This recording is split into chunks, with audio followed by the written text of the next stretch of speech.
All right, friends, welcome back. Another episode of Bleav in Big Ten. And what an appropriate phrasing for this weekend of college football. You got to believe, baby. 22.5-point underdogs. You got to believe. At any point in time, anything can happen on any given Saturday in college football. And doesn't that make this sport one of the greatest things on the planet? Hello, everybody. Rhett Lewis back here with you as we recap a wild week that was in college football, certainly looking at it through the Big Ten perspective here. And to help us do that, boy, do we have a fantastic guest here for you today. He wore number 82 as a Pitt Panther wide receiver, a former coach in college football, was the lead analyst for Pac-12 Network, and now carrying a similarly expert role here in Big Ten world. We are grateful and lucky to have him as a part of the Big Ten Network, one of the most connected dudes in all of football. He's an acclaimed author and filmmaker, and his newest endeavor at yoption.com, creating content about college football through the lens of the West Coast, with content all over the place, from podcasts, newsletter, weekly awards, a great and growing group and community on Substack. He is one of the most, however, one of the most important and newest roles for my man, Yogi Roth. Just got off to an amazing start as the head coach of the 9-year-old flag football Lions here in Los Angeles, 1-0 in game one. He is a great husband and father, a guy I'm blessed to call partner on Big Ten Network's Bravo broadcast team with our buddy Guy Haberman, a guy whose commitment to the grind is second only to his love for this game. Yogi Roth, everybody, with us here on Bleav in Big Ten. Hey, buddy. You're just too kind, number one. And I was just telling somebody, a mutual friend earlier today, that having you and Guy Haberman as my partners all year long has been one of the coolest gifts, because I really feel like I've gotten like two best friends, let alone guys that are elite. I mean, you put on a clinic. Now, you know this game as well as anybody, bro. You know that as well as I do. And what you did after our game, SC Minnesota, I know we'll get to it. I put it in the newsletter that you referenced. I saw it. It was a clinic. It was a clinic of, you got people, you've got fans, you got an energetic coach, you got an SID, you probably got like law enforcement down there, you've got a producer in your ear, and you went viral because you should have, because you met the moment. Thank you, buddy. You and Guy were fantastic down the stretch, just catching the vibes of that game as it was coming down to it, with number 11 USC going down at the hands of the Golden Gophers. And look, the Trojans finding out just how hard it is to win on the road in this conference, as they still look for that first Big Ten road win now as a Big Ten team. I also just, appreciate it with all of your unique accomplishments. You ate up 2 minutes of content in the intro. So thanks, buddy. Hey, whatever. Hey, I know that world, bro. Whatever it takes. Yeah. There we go. No, it's all good. And we had some fun, man, in Minneapolis. Look, at all these years that I've spent in the Big Ten, playing at Indiana, following the Big Ten since, my dad went to Indiana and started me on that path very long time ago. I had never been to that stadium there at Huntington Bank Stadium. It is the newest stadium in the Big Ten, really. But I did play at the old Metrodome when Minnesota used to share a stadium with the Vikings. But that was a cool environment there. That is a really unique little stadium there. And I don't say little to diminish. I mean, it was loud. It's not as loud as Autzen Stadium, but it's like that. And it's a smaller stadium that kind of packs a punch. You know what I mean? Yeah. I was wondering like how loud it was. Like during a broadcast, I'll take off a headset. Yeah, you can't really hear it, right? No, but whenever I feel it, like, the natural noise is pumped in your ears a little bit, I pull it off like a third down, or especially that last fourth down. I was like, what does it sound like right now? And it was deafening to a certain degree. Yeah. Also, I was just asked this earlier on a show where it was like, what was the game like? And I think back, we're all lucky to be around so many cool games. Yeah, it might have been the most unique game I've ever broadcast, right? In terms of, you have a number 11 USC entering a new league, traveling a couple time zones, a huge stage for them to make a statement with Penn State coming to town the next week. Yeah. They both have common opponents. And it felt like when we did all of our prep in advance and went to our coffee shop before the game, it was like, this is going to be a tight one. And Minnesota might win. Like, that's what it felt like walking into the environment. You said it. I mean, you said it beforehand. Like, you had the feel. You had the vibe of it. Yeah. I credit you for it. I mean, Well, I mean you got that lucky. speaks that well, no, no, no. That speaks to the grasp that you have on this game. And we got such, great detail from both coaching staffs, right? About, how they endeavored to win this game and how they planned on, putting their guys in the best position to succeed. And man, it's just, getting a chance to get in there and watch how much these coaches pour into these things on a week to week basis just gives you such a unique perspective and a grateful perspective that these guys care about this game so much, and all that goes into it. And I think we saw that come out on the field and how even that game was, back and forth, And so for me, like when I look at what determined the outcome in that game, like it's been a recurring theme for USC in that, there was pressure on Miller Moss. He got hit quite a bit. And as such, like did not have time, it felt like really to let things develop downfield for some of those playmaking wide receivers. Yeah. So it's Monday when we're recording this. Yeah. You gave me the best stat of the weekend, which was that Miller Moss was pressured faster than anybody in America. And it was 2.04 seconds. 07, yeah. 07 seconds. Cool. So I wonder if it's the same. Here we are a week later. And that was the most in America, man. I mean, not like just the most in his league or the most, it was the most in FBS. Yeah. Most in FBS. And I just say like, it's so unique to talk about the offensive line because they did have, on one hand, the best game that they've had all season, the run game. Run the football. They ran it at, I don't want to say at will. I think that's not giving Minnesota enough credit defensively, but they ran it with tremendous success, right? And it was all the ways we know Lincoln Riley to run it, right? We all became accustomed to it at Oklahoma. We saw it in year one at SC. Last year, not as much, but this year they've run the ball with success. And Woody Marks looked the part. And then when they had to drop back, first quarter, they were fine, right? Miller Moss is climbing the pocket. He's climbing to his right. He's dealing. They had a couple uncharacteristic drops. And then I think as the game wore on, what I saw were not just the tackles like getting beat on around the edges, but it was a variety of different ways this Minnesota defense led by Corey Heatherman got to him, right? Whether it was a different move by that edge rusher, whether it was pressure from depth coming from a safety, there was just some chaos happening in the front of both of their tackles. And I think it's a cause for concern because here's the deal, right? How do you stop it? If you're an SC fan, you're like, we need a tight end attached. Well, tight ends are a huge part of this USC offense when they're not attached, meaning they're in the route, right? They're blocking in the run game as a pseudo H-back, fullback, right? You want to chip with the back, no problem. Woody Marks, he's a leading receiver for a while in that ball game, right? Up until the very end, I think if you look at the numbers. So that's going to be the dance of Lincoln Riley this weekend with Abdul Carter and Denai Dennis Sutton and Zane Durant coming to town because they're going to have to protect in a better way or a more efficient way. And then the receivers are going to have to win because they're going to see press coverage. They're going to see guys squatting on routes. Like they're going to have to win. And that to me, like, was the non-obvious part of the game where I was surprised, whether it was drops from wideouts or the little things. And you're down there, like there's a couple routes where you're like, come back to the ball and they get beat by the DB, like little things that receivers need to do in tightly contested games. I think they'll play their best game of the weekend. You didn't ask me, but I think they will, or the best game of the year in SC against Penn State. Can they sustain it is going to be their challenge. Yeah, and look, credit to Minnesota's pass defense. I think we all came in understanding that they were the best pass defense in the Big Ten coming in, but had they been challenged? They'd only faced 37 combined pass attempts the previous 2 weeks, and facing arguably one of the most volume passing attacks in the league coming in with Miller Moss and company. And I think Justin Wally back helped them tremendously. He was sticky in there late. There was not a ton of separation down the field. And then I think we've now been introduced to one of the best true freshmen in this league in Coy Parrish.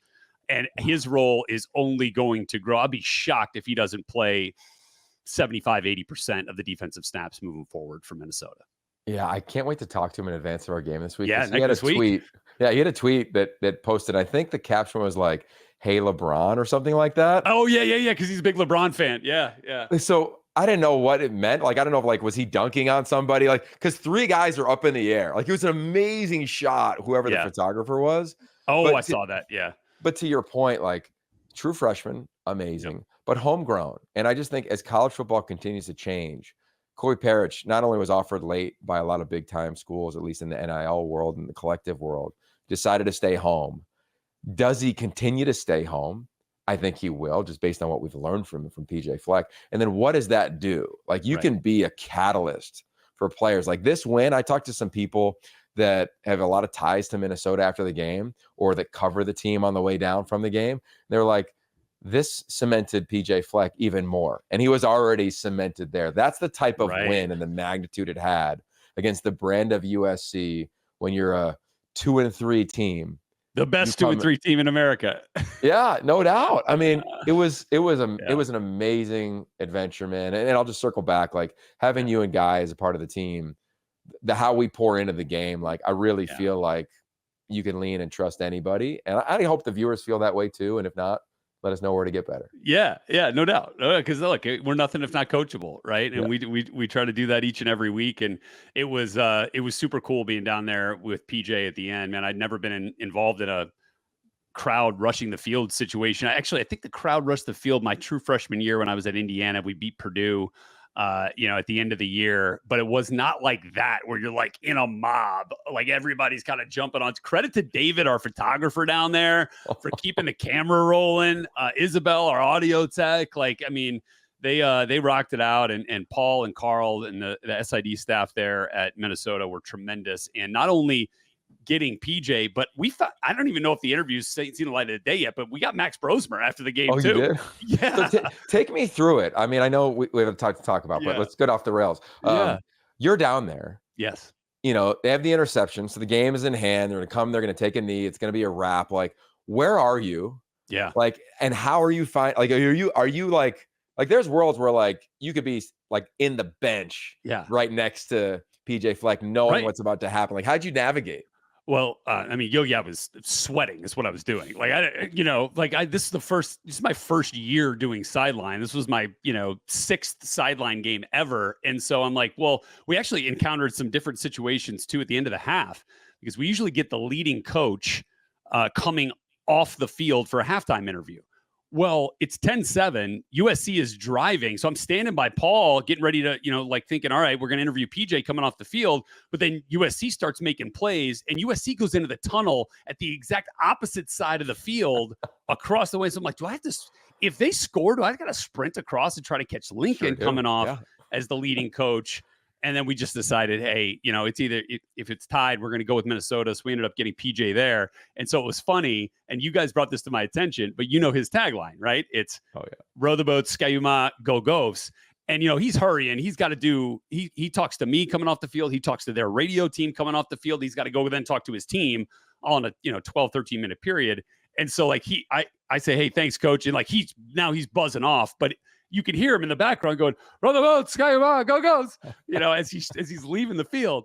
And so then, like that kind of stuck in my head. Right. And so at the end of the game, in the last question, I'm like, and Ski-U-Mah, which by the way, means victory for Minnesota. So it was just kind of like that was, and then he just went off, right? And essentially put his face in the camera. And that was the moment, right? Because in that moment, all you want to do is feed off the passion and the intensity of the folks and the love of the game and the love of that moment that's happening. And like, who cares what else he says, right? It's just capture the emotion of the moment, right? You did that, brother. So, you did that in a beautiful way. Thank you. It was fun. Okay, we're going to get to one of the other big upsets of the week here in a moment. Want to remind you that BetOnline is the world's most trusted betting platform and your number one source for everything football. BetOnline is every stat, every matchup, and even live odds and spreads to bet on during the games. Think you know your stuff? Get in on our $200,000 mega contest and pick 5 games against the spread every week for your chance at weekly prizes and a share of $200,000. When the game's over, head on over to our online casino, get in a game of blackjack or poker, or unwind with one of our over 150 slots games. Head to the website today to get in on the action. Bet online. The game starts here.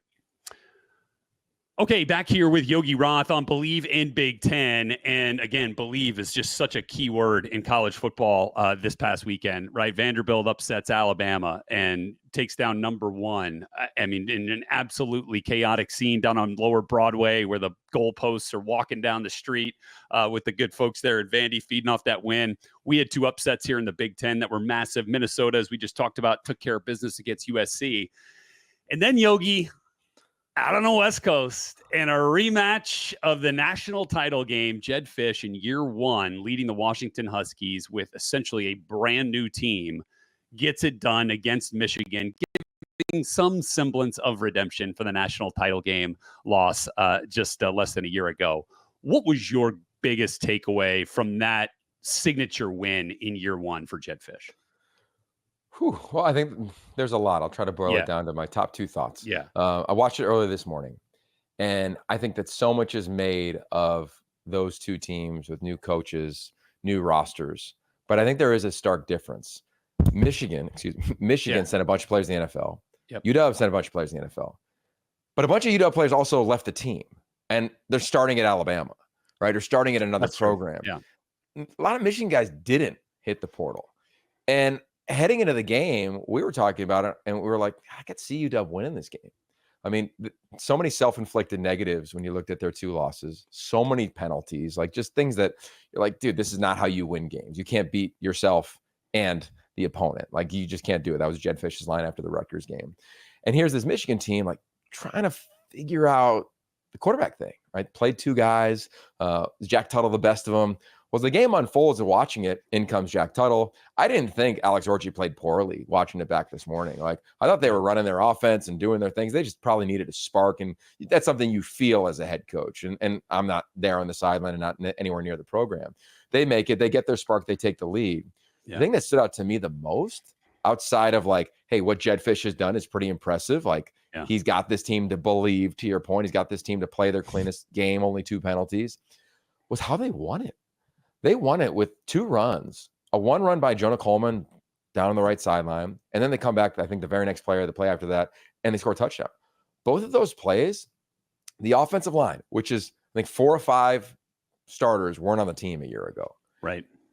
They had the knockback against the most productive defensive front in the country. For sure. In the interior. And that is, to me, the thing that stood out. Said, whoa, wow. Let me run that back here as the sun's coming up. Like, really? That just happened? That's what stood out to me, was the offensive line play and winning at the line of scrimmage, which goes back to Jedfish. And I'll say this to you, and you probably know it, but the listeners may not. When he was at Arizona, he took over a terrible team. They were one of the worst teams I've seen on the field. Mm-hmm. They go 1-11 in his first year. But in 8 games, right? 8 games, they were within 1 score entering the fourth quarter. I've always felt that X and O wise, his teams were always prepared for any opponent. They were going to be a tough out because they were going to be in a really good position to make plays. And on Saturday at Husky Stadium, they made them. Whether it was trickeration and the double pass, whether it was running outside zone, whether it's defensively, and then, of course, making the play like Cam Fabiculana did to seal the game, man-to-man coverage against Loveland, the tight end. Make it. So, yeah, that to me was coaching, which is why he was our Y option, headset hero. Headset hero. Go awards, baby. That's right. But also really, like, on a serious note, how they played on the line of scrimmage. This is an offensive line that struggled in the spring, struggled early in the season, struggled. And I think they won the battle when it mattered most against the best defensive line in the country, you could argue. I love that. I really do. And, I think for Michigan going forward, you talked about the quarterback situation, the 3 straight, possessions that result, in 0 points. And then you get Jack Tuttle comes in and he leads 3 straight scoring drives, right? Touchdown, field goal, touchdown, 17-0. And then, it was 17. He leads them back. It was 14-0 and 17-14 after that. But then you get with Tuttle, guy's been around college football forever. We haven't played a ton. That's kind of the weird juxtaposition. You're like, well, yeah, this guy's 7th-year player, and he's got all this experience. I'm like, well, he's definitely spot started, right? But he's never really entered the season as a starter in his career. And so, I think it still takes some time for him to get into the flow of things, because then he goes, 3-9 on his final 9 attempts and throws a pick and loses a fumble. And, Washington obviously takes advantage and does what they have to do to win the game. I mean, I do feel like, though, if you're Sharon Moore, like, you got to go back to Jack here next week and see what he can do for a full game. With a full week, more than week now, I think they got to buy, right, to kind of get right ahead of their next matchup. Yeah, I'm just looking at their schedule here. Yeah, they got to buy. They go to Illinois, then Michigan State, Oregon, right? It's a tough stretch of 3 games. Yeah. And there's a world where they can win all 3 or lose all 3. I'll say this. His best play was climbing the pocket through a dig route to his left. That, to me, wasn't something we've seen from Alex Orchie. I mean, that was big time. But to your point of not playing in a while, I mean, you covered him when he was at Indiana. Yeah. I remember when he was at Utah, he was an Elite 11 quarterback. He's in his 7th year in college.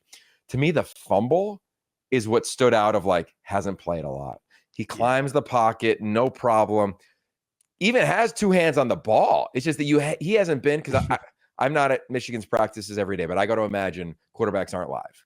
And Jack Tuttle's been injured for a long time. Right. So here comes the club of, I forget who knocked it out, but that to me was like, oh yeah, that's what we see from first-year starters.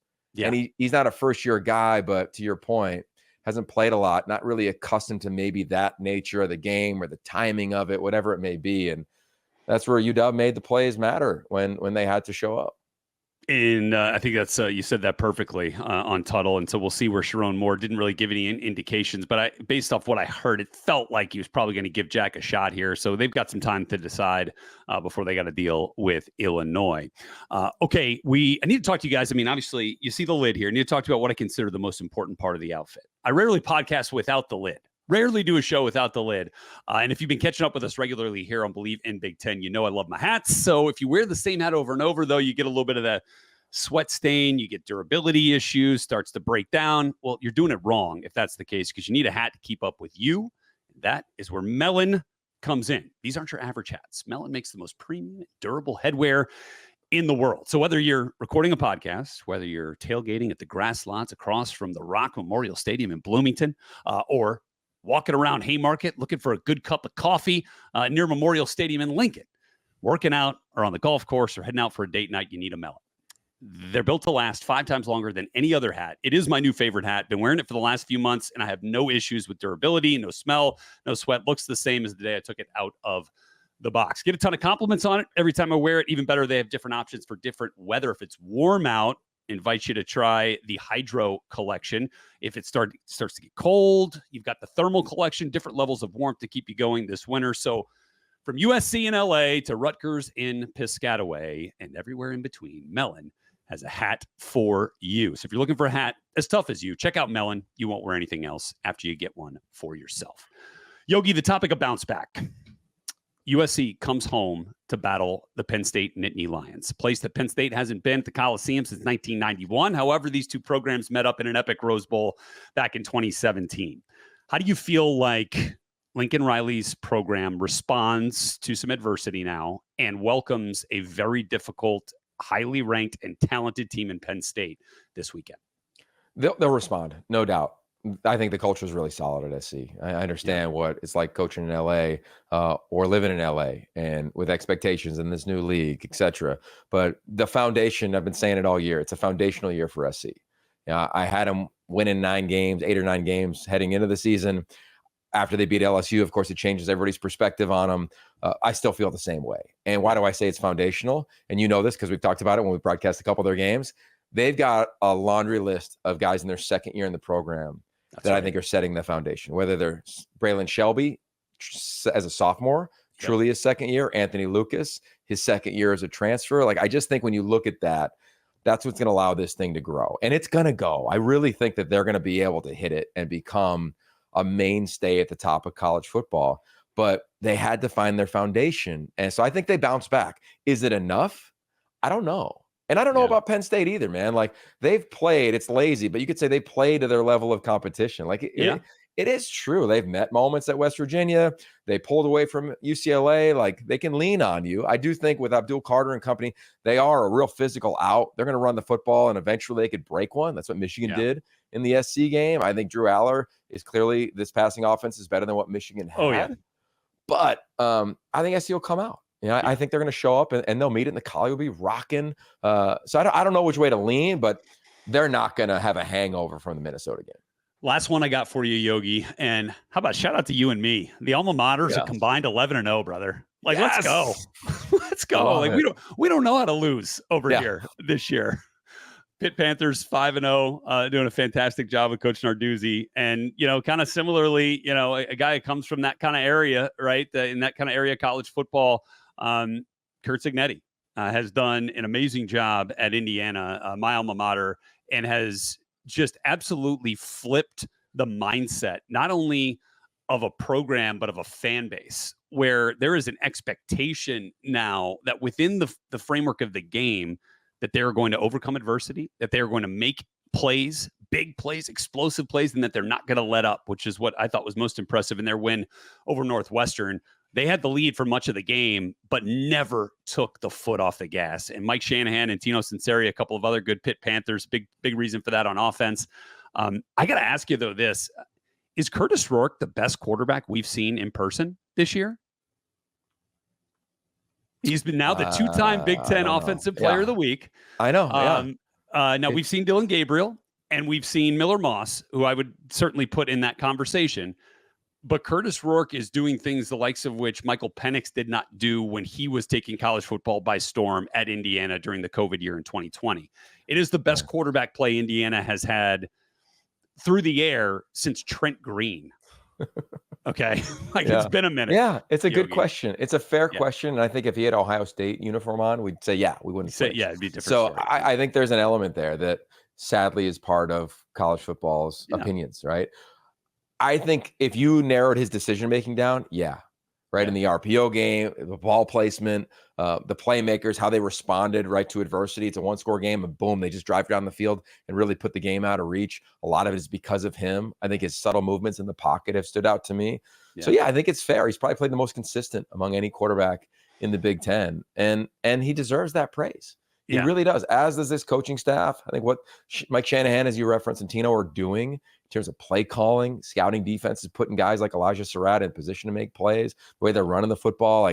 This is a real out. And I can't wait to see how they play against other teams. And I think the number one thing I took away from the weekend is a reminder of of the players that came from JMU. They've won 20 of their last 21 games.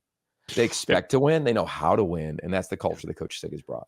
Exactly. That's what it's been to me. It's like people saw it as bravado, with all of him, with his sayings. It's belief. Yeah. It's belief in the blueprint. And he has instilled that belief, and it's turned into expectation. And that's a mindset shift that is so valuable in college football now. Well, Yogi, this has been obviously a blast. I don't know. I'll probably call you when we leave this to try to get ready for UCLA, Minnesota, which we have the pleasure of calling this week at the Rose Bowl, which is going to be a lot of fun to see how the Golden Gophers respond after a massive victory. And then we'll see if UCLA can get up off the mat as well. So excited for that one. Excited to continue our journey together, and can't thank you enough for being with us on Bleav in Big Ten, buddy. Love you, brother. Thanks.